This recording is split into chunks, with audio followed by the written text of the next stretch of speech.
আমাদের আজকের আলোচনা বা মত বিনিময় কিছুটা সংক্ষিপ্ত আরো করব না, আলোচনা করব যেহেতু আমাদের প্রধান অতিথি মহোদয়ের ওনার সরকারের অনেক গুরুত্বপূর্ণ কাজ আছেন, আমরা নির্ভরযোগ্য সূত্রে আমরা খবর পেয়েছি। তো বিধায় শুরুতেই আজকের সূচনা বক্তব্য রাখার জন্য আমি অত্র বিদ্যালয়ের প্রধান শিক্ষক মহোদয়কে বিনীত অনুরোধ জানাচ্ছি। বিশ্ববিদ্যালয় কর্তৃক আয়োজিত মানসম্মত শিক্ষা নিশ্চিতকরণের লক্ষ্যে দশম শ্রেণীর শিক্ষার্থীদের 2026 সালে ভালো ফলাফলের লক্ষ্যে আজকে এই অনুষ্ঠানে আমাদের মাঝে ব্যস্ততা থাকা সত্ত্বেও যে সময় দিয়েছেন আমাদের সুযোগ্য অফিসার জনাব মহোদয় আরো উপস্থিত আছেন আমার প্রধান শিক্ষক এবং শিক্ষক অভিভাবকবৃন্দ, আপনাদের সবাইকে আমি শুভ সকাল স্বাগত জানাচ্ছি। অনেক কষ্ট করে দূর থেকে আসছেন সেজন্য।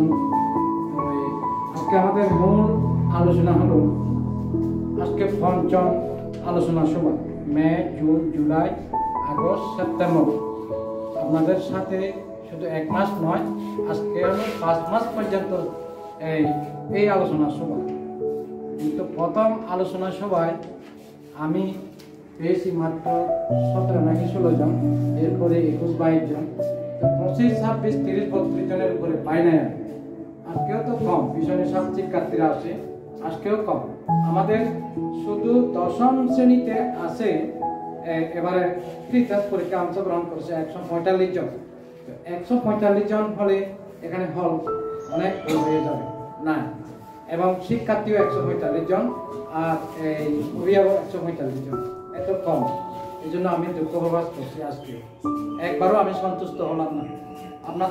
আপনার চেষ্টা করতেছি আমরা কিভাবে ভালো রেজাল্ট করব। আমাদের দেশি স্যার আগে মানে এখানে দেশি স্যার আগে এখানে ইউএনও ছিলেন, এখন দেশি হয়ে গেছেন। আমাদের সৌভাগ্য, গর্ব, ওনারও গর্ব। উনিও পরিদর্শন করে গিয়েছেন, আজকে বা কোনো এক সময় এখানে আসবেন, মানে ব্যস্ততার কারণে আসতে পারেন না, দেখতে আসবেন আমাদের স্কুল। এক সময় আমাদের স্কুলের বেসরকারি আমলে সভাপতি ছিলেন। তো আপনাদের সাথে আমাদের সম্প্রীতি অনেক বছর, 6, 7, 8, 9, 10, 5 বছর। 5 বছরের মধ্যে আপনারা আমাকে চিনেন, তাদেরকে চিনেন, সবাইকে চিনেন, কিন্তু আপনাদের ছেলেমেয়েগুলো ভর্তি করানোর পর আপনারা কারোর সাথে যোগাযোগ করেন না। আমার ছেলে অথবা মেয়ে ভালো রীতিমতো স্কুলে আসতেছে কিনা, এবং পড়ালেখা করতেছে কিনা, বা খারাপ করতেছে কিনা, এই ধরনের কোনো যোগাযোগ নেই। কিন্তু ভালো হওয়ার জন্য অভিভাবকরা অবশ্যই যোগাযোগ রাখতে হয় শিক্ষকদের সাথে। তো আমি বিশেষ করে আজকে আমাদের আলোচ্য বিষয় হচ্ছে 2026 সালে এসএসসি ভালো ফলাফল নিশ্চিতকরণের লক্ষ্যে। আমাদের 25 সালের পরীক্ষা ভালো হয় না, 56%, প্রায় 57। তো এই অত্যন্ত খারাপ আমাদের এই বছরে, কোনো বছর রেজাল্ট খারাপ হয় না, এই বছর 25 সালের রেজাল্ট খারাপ হয়েছে। সেজন্য 26 সালে ভালো রেজাল্ট করার জন্য 25 সালে রেজাল্ট যে খারাপ হয়েছে, আমাদের চট্টগ্রাম শিক্ষা বোর্ডের চেয়ারম্যান মহোদয় এবং পরীক্ষা নিয়ন্ত্রক মহোদয় এই আগস্ট মাসের 17 তারিখে সরাসরি এখানে বিকাল 4:12 আমাদের স্কুল গেটে পৌঁছেছেন।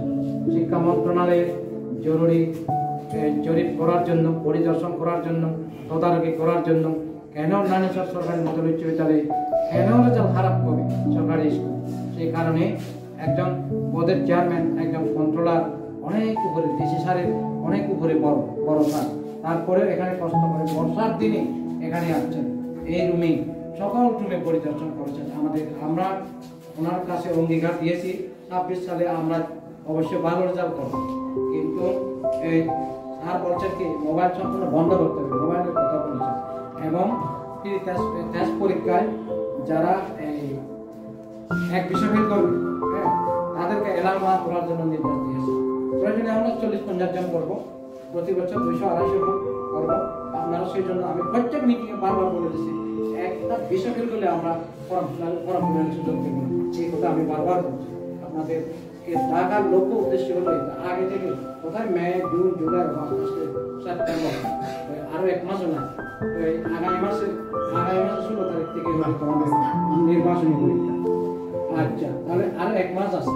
1 মাসের মধ্যে আমাদের যত্ন করতে হবে। হ্যাঁ, আপনাদের কাছে 18 ঘন্টা থাকে, আমাদের কাছে মাত্র 6 ঘন্টা, 10টা থেকে 4টা পর্যন্ত 6 ঘন্টা আমরা যতদূর পারি আমরা চেষ্টা করি। এটা তো আপনারা যদি 18 ঘন্টা যদি কোথায় যায়, বাইরে যায়, খেলাধুলা করে, নাকি কোথায় অনিয়ম করে, কোথায় দুর্নীতি করে, এগুলো যদি আপনারা তদারকি না করেন, বা পড়ার টেবিলে আসে কিনা, রুটিন করে দিয়েছেন, রুটিন মাফিক পড়া করতেছি কিনা, এগুলো যদি না দেখেন, তাহলে আমরা 4 ঘন্টায় একটা ঘন্টা করলে আরেকটা ঘন্টায় যাবো, আরেকটা ঘন্টা করলে আরেকটা ঘন্টা। তো আমাদের ছেলে মেয়েগুলো অনেকে স্কুলে এসে পালিয়ে যায়। পালিয়ে যাওয়ার জন্য অনেক কত শাস্তি দিয়েছি, আমি শাস্তি দিয়েছি এবং বহিষ্কার করে দিয়েছি। অনেক গার্জেন কান্নাকাটি করতেছে, কান্নাকাটি করছে, আমার কাছে আসছে। তারপরে কোনো মানে এলাকার বাস্তবতা দেখে তাদেরকে বিবেচনা করে আবার সুযোগ দিয়েছি। কিন্তু ফর্ম ফিলাপের সময় কিন্তু এক হিসেবে করলে ফর্ম ফিলাপের সুযোগ দেওয়া হবে না। এটা একটা আপনারা মনে রাখবেন, 1 মাসের মধ্যে ভালো করার চেষ্টা করবেন। আমরা বিশেষ ক্লাস করেছি, এই 9টা থেকে 10টা পর্যন্ত বিশেষ ক্লাস করেছি। আপনাদের কাছ থেকে 1 টাকাও নিই না এবং পরীক্ষা বিজনই না, আমাদের স্কুল থেকে দিয়েছি। এবং যে বিশেষ ক্লাসের যে শিক্ষকদের সম্মানে দিয়েছি, আমি দিয়েছি। কিন্তু আপনাদের এগুলো গুরুত্ব নাই, খেয়াল করবেন। এটা 1 নম্বরে। তো 2 নম্বরে হচ্ছে উপস্থিতি নাই। কিন্তু আমাদের বোর্ডের চেয়ারম্যান স্যার বলে গেছেন কি 75% উপস্থিত থাকলে তাদেরকে পরীক্ষায়, নির্বাচনী পরীক্ষায় সুযোগ দেওয়ার জন্য। এখন নির্বাচনী পরীক্ষায় যদি 75% উপস্থিত হিসাব করি, কয়েকজন হবে, মাত্র কয়েকজন মানে এই পরীক্ষায় সুযোগ পাবে নির্বাচনী পরীক্ষায়।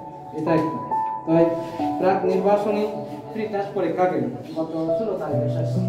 এই মিটিংটা পিছিয়ে পড়ছে। আমি জেনো স্যারের কাছে পরামর্শ নিয়েছি, পরীক্ষার পরে 16 তারিখের পরে 17 তারিখ হওয়ার কথা, কিন্তু 17 তারিখ হয় না। কেন?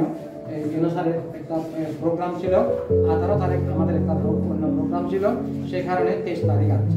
আজকেও জেনো স্যারের আজকে 10:30 টাইম, আর উনি 5টা আসবেন বলছে। তারপরে অনেক কষ্ট করে মানে একটু পাকে জুম মিটিং করতেছেন, পাকে এখানে আসতেছেন। দেখেন ওনার কত আন্তরিকতা স্কুলের প্রতি, আপনাদের প্রতি, এলাকার প্রতি।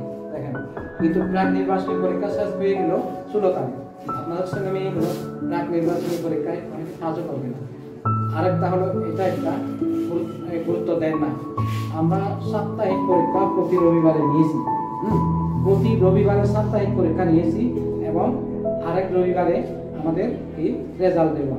আপনাদের রেজাল্টগুলো দেখ, গত মিটিংয়ে পড়ে শোনাইছে আমাদের হেডমাস্টার পড়ে শোনাইছেন অনেকে 2, 3, 4, 5 কত নাম্বারে, 20 নাম্বারের মধ্যে 10-এ 2 নাম্বার 3 নাম্বার প্রতি অধ্যায়। যে অধ্যায়টা পড়া হবে ওই অধ্যায়টার উপর আমরা পরীক্ষা ক্লাস টেস্ট। এই রেজাল্টগুলো আমরা ডিসি স্যারের কাছে হোয়াটসঅ্যাপে পাঠাই দিই। হোয়াটসঅ্যাপে আপনারা যুক্ত হন না। ডিসি স্যারের নির্দেশ হলো সকল অভিভাবক, শিক্ষক মানে এই হোয়াটসঅ্যাপে যুক্ত হওয়ার জন্য, কিন্তু আপনারা যুক্ত হন না, এটা আপনাদের ব্যর্থ। তারপরে বিশেষ ক্লাসে অত্যন্ত কম উপস্থিতি, বেশি হলে 15 জন 20 জন এই ধরনের হয়। তো 150 জনে 145 জনের মধ্যে যদি 10-12 জন 15 জন 20 জন হয়, বাকিগুলো আপনারা তো যোগাযোগ করেন না, তদারকি করেন না। এই যে বিশেষ ক্লাসের মধ্যে। তারপরে এই আমরা নির্বাচনী পরীক্ষা তো বলে দিছি। তারপরে এই আরো সামনে গত দুর্গাপূজা বন্ধ হবে আগামী বৃহস্পতিবারের পরে। বৃহস্পতিবার পর্যন্ত স্কুল হবে, এরপরে বন্ধ। তো এই 7 তারিখ পর্যন্ত বন্ধ আছে। বাকি বন্ধ দিনগুলো আপনাদের কত মানে সাফাসাফি করতে হবে, না হয় ভালো করতে হবে। তো আজকে হলো বিশেষ করে আপনাদের নিয়ে, আপনাদের স্বপ্ন দেখতে হবে। স্বপ্ন কোনোদিন মরে না, বাস্তবায়ন চিরস্থায়ী থাকে। এই কথা বলবো, পথ পথের সৃষ্টি করে না, প্রতিকূল পথের সৃষ্টি করে। এই কথা দিয়ে আমি শুরু করছি। তো আপনাদের বিশেষ করে এই যে শোনেন, বিশেষ ক্লাসে কে খান ছেলে মেয়ে ক্লাস করেছেন, আপনারা যদি কিছু মনে না করেন হাঁটু তাহলে একটু ভালো।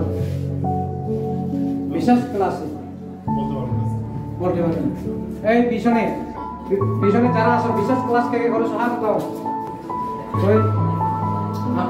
আপনারা যদি ইচ্ছা করেন, হ্যাঁ, আজকে যদি ক্লাস টিচার এখানে যে আমাদের রূপায়ণ বাবু আছে, অশোক বাবু আছে, অশোক স্যার আছে, অনিশা ম্যাডাম আছে, এই তিনজনের কাছ থেকে আপনাদের এই বিষয় ভিত্তিক রেজাল্ট আমরা কি করেছি, ইংরেজি, গণিত, physics, chemistry, biology, higher math, তারপর একটা কি হিসাব বিজ্ঞান, ভূগোল, এগুলো করেছি। কিন্তু রেজাল্ট ভালো না। যদি আপনারা রেজাল্টগুলো দেখলে মাথা খারাপ হয়ে যাবে। অনেকে চশমা আছে, জিরো আছে, 1 আছে, 2 আছে, 10 আছে। এরা কিভাবে এই যে লাভ হবে চিন্তা করেন। তো অনেক এই গরমের মধ্যে আমি বিশ্বাস বলবো না আপনাদের এই ছেলে মেয়েগুলো আমি মঙ্গল চাই, ভালো রেজাল্ট চাই। যদি এলাকার দীর্ঘদিনের স্বপ্ন, অনেক কষ্ট করে স্কুলটা সরকারি হয়েছে, সরকারি স্কুলের মান সম্মান আপনারা বজায় রাখবেন। তো এই আপনাদের ছেলে মেয়েগুলো যত্ন করবেন ভালো রেজাল্ট করার জন্য। তো এই রীতিমতো উপস্থিত আর পড়ালেখা, তো এভাবে যদি আপনারা নিয়ম পালন করেন আপনাদের ছেলে মেয়েগুলো ভালো হবে। আমাদের স্কুলে আপনারা জানেন এবারে একজন এই যে প্রাইমারি স্কুলের এইটি সমর বাবু বরিশাল মেডিকেলে এই মেডিকেলে চান্স পেয়েছে, 5 বছর পরে ডাক্তার ভাই। এর আগে কয়েকজন ডাক্তার ভাই হয়েছে। হ্যাঁ, তো ওই সুয়েট থেকে বাইরে ইঞ্জিনিয়ার, আমাদের ডাক্তার হয়, ইঞ্জিনিয়ার হয়, অনেক বড় অফিসার। কিন্তু আপনাদের ছেলে মেয়েগুলো যত্ন করলেও ডাক্তার হবে, ইঞ্জিনিয়ার হবে, যত্ন না করলে কিন্তু হবে না সারা কাজ। যাক, আমি বিশেষ করবো না। তবে আজকে আমাদের এই আলোচ্য সূচির উপর আপনাদেরও আমি মতামত চাবো। আপনার এই যে বক্তব্য রাখবেন, পরামর্শ দেবেন, সহযোগিতা করবেন। একটা ছেলে একজনের দ্বারা মানুষ করা যায় না। অভিভাবক মা হলো পৃথিবীর পরিবারের শিক্ষক, পৃথিবীর শিক্ষক হলো সকেটিস। তো আপনাদের সহযোগিতা, আমাদের সহযোগিতা, সকলের সহযোগিতা, পরামর্শক্রমে একটা ছেলের মানুষ সম্পর্কে পরিণত হবে। তো আমি বিশ্বাস করবো না আজকে এই আমাদের আলোচ্য সূচি এর উপর ভিত্তি করে আমাদের আলোচনা হবে। এই বলে আমার বক্তব্য এখানে শেষ করছি। ধন্যবাদ।